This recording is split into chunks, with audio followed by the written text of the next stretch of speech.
내가 이방인인 너희에게 말하노라.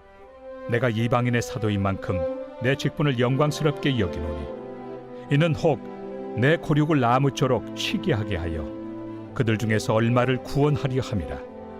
그들을 버리는 것이 세상의 화목이 되거든 그 받아들이는 것이 죽은 자 가운데서 살아나는 것이 아니면 무엇이리요? 제사는 처음 익은 곡식가루가 거룩한즉 떡덩이도 그러하고 뿌리가 거룩한즉 가지도 그러하니라. 또한 가지 얼마가 꺾이었는데 돌 감람나무인 내가 그들 중에 접붙임이 되어 참 감람나무 뿌리의 진액을 함께 받는 자가 되었은즉 그 가지들을 향하여 자랑하지 말라. 자랑할지라도 내가 뿌리를 보존하는 것이 아니요 뿌리가 너를 보존하는 것이니라. 그러면 내 말이 가지들이 꺾인 것은 나로 접붙임을 받게 하려 함이라 하리니 옳도다. 그들은 믿지 아니함으로 꺾이고 너는 믿음으로 섰느니라. 높은 마음을 품지 말고 도리어 두려워하라. 하나님이 원 가지들도 아끼지 아니하셨은즉 너도 아끼지 아니하시리라. 그러므로 하나님의 인자하심과 준엄하심을 보라. 넘어지는 자들에게는 준엄하심이 있으니 너희가 만일 하나님의 인자하심에 머물러 있으면 그 인자가 너희에게 있으리라. 그렇지 않으면 너도 찍히는 바 되리라. 그들도 믿지 아니하는데 머무르지 아니하면 접붙임을 받으리니 이는 그들을 접붙이실 능력이 하나님께 있습니다. 내가 원 돌 감람나무에서 찍힘을 받고 본성을 거슬러 좋은 감람나무에 접붙임을 받았으니 원 가지인 이 사람들이야 얼마나 더 자기 감람나무에 접붙이심을 받으리야. 사랑하는 큰숙가족 여러분, 평안하시죠? 어제만 해도 태풍 소식으로 조마조마한 아침을 맞이했는데 오늘 이렇게 평안한 또 한 날을 우리 가운데 허락해 주셨습니다. 하나님께서 우리를 향하신 그 보호하심을 참 절실히 느끼는 이 아침입니다. 자, 오늘도 하나님의 말씀을 통해서 우리를 향하신 하나님의 마음과 생각을 함께 나누겠습니다. 오늘 나눌 말씀은 로마서 11장 13절에서 24절의 말씀입니다. 사도 바울은 스스로 이방인의 사도로 자처하면서 자신에게 허락된 그 직분을 영광스럽게 여겼음에도 불구하고 자신의 동족인 유대인들을 향한 관심 또한 지극했음을 우리가 이미 알고 있습니다. 9장 10장 우리가 이어가며 묵상한 대로 이스라엘은 하나님의 의에 복종하지 아니하였고 복음을 순종하지 아니하였습니다. 결국은 실패한 민족이 되어버렸죠. 자, 이런 이스라엘의 실패의 얘기를 들었을 때 오늘 이 로마서를 받는 로마 교회 성도들의 생각이 어땠을까 생각해보면 아마 이런 생각이 그들에게 남아있을지 모르겠습니다. 자발적으로 생긴 이 로마 교회 교인들의 대부분은 이방인들입니다. 그래서 그들이 이스라엘을 생각할 때 그들의 실패를 볼 때 오히려 그들은 상대적 우월감을 느끼거나 실패한 이스라엘보다는 그래도 우리가 낫다라고 생각할 수 있었을 것입니다. 이러한 잘못을 예방하기 위하여 사도 바울은 오늘 본문에서 그들을 경고하고 있습니다. 바울은 이스라엘이 다시 하나님께로 돌아올 때 주님이 오시고 하나님 나라가 완성되는 종말을 바라보는 비전이 있었던 것 같습니다. 이렇게 이스라엘이 회복의 가능성을 긍정적으로 언급하면서 그 근거를 오늘 본문을 통하여 제시하고 있습니다. 자, 16절에 보면 제사는 처음 익은 곡식 가루가 거룩한 적 떡덩이도 그러하고 뿌리가 거룩한 적 가지도 그러하니라 라는 말씀이 있습니다.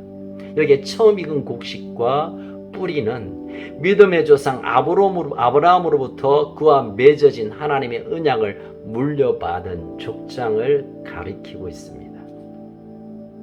그리고 뚝등이와 가지는 이스라엘을 말하는 것입니다. 다시 말하면 지금 이스라엘이 비록 현재의 모습은 하나님 보시기에 많이 잘못되었다 할지라도 그 근본은 거룩한 족속이라는 사실을 다시 상기시킵니다. 왜요?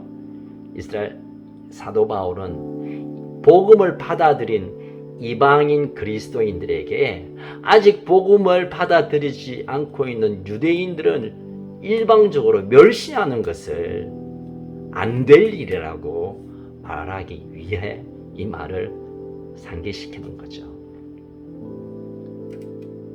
이방인들이 복음을 받아들여서 그들이 이제 하나님의 백성이 되고 하나님의 구원의 반열에 들어간 것, 이것이 그들이 스스로 이룬 것이 아니라 하나님의 은혜로 우리에게 주어진 것이라는 것을 잊어버린다면, 또 상대적으로 비교하며 이스라엘을 멸시한다면, 결국 교만한다면 하나님께서 이스라엘을 버린 것처럼 그들도 똑같이 버림을 당할 것이란 준엄한 경고를 예고하고 있습니다. 17절 이후에는 감람나무 접붙임 비유를 통하여 이방인의 구원이 어떻게 왔는가를 다시 설명해 주고 있습니다. 돌 감람나무인 이방인이 참 감람나무인 유대인들에게 접붙여져서 하나님의 백성이 되었다는 것입니다. 이것은 오직 하나님의 은혜의 선택이고 뿌리가 가지를 보존한 것이기에 접붙여진 이방인은 겸손하며 감사하며 그 뿌리를 귀히 여겨야 된다라고 권고하는 것이죠. 저는 이 말씀을 오늘 우리의 자신에게 냉철하게 돌아보며 적용해야 할 필요가 있다고 생각합니다. 여러분, 우리는 본래 돌 감람나무에 붙은 가지였습니다. 가치 없는 열매, 아니 열매 없는 인생으로 이 땅에 태어났습니다. 그런 존재였습니다. 우리에게 선한 것이 없는, 우리에게 기대될 수 없는, 그냥 꺾어져서 아궁이에 던져지는 그런 존재였는데, 하나님의 은혜로 생명나무 대신 그리스도에 접붙여져서 하나님의 생명이, 그리스도의 생명이 우리 안에 연결되는, 그래서 영원한 하나님의 나라가 우리에게 유업으로 오게 되고 우리가 그의 백성이 되는 이 놀라운 은혜 가운데 우리가 들어갔다는 것을 우리가 놓쳐서는 안 될 것입니다. 그렇다면 이 구원에 대한 은혜에 감사함으로 겸손하게 그 은혜에 반응하며 살아가는 삶을 사는 것, 이제 우리의 삶의 방향이 되어야 될 줄로 믿습니다. 여러분, 그렇지 않는다면 우린 찍혀서 던져지는, 태워지는 존재로만 남게 될 것입니다. 우리 개인이, 우리 교회가, 또 크게는 우리 한국교회가 이 하나님이 주시는 경고의 말씀을 기억해야 할 것입니다.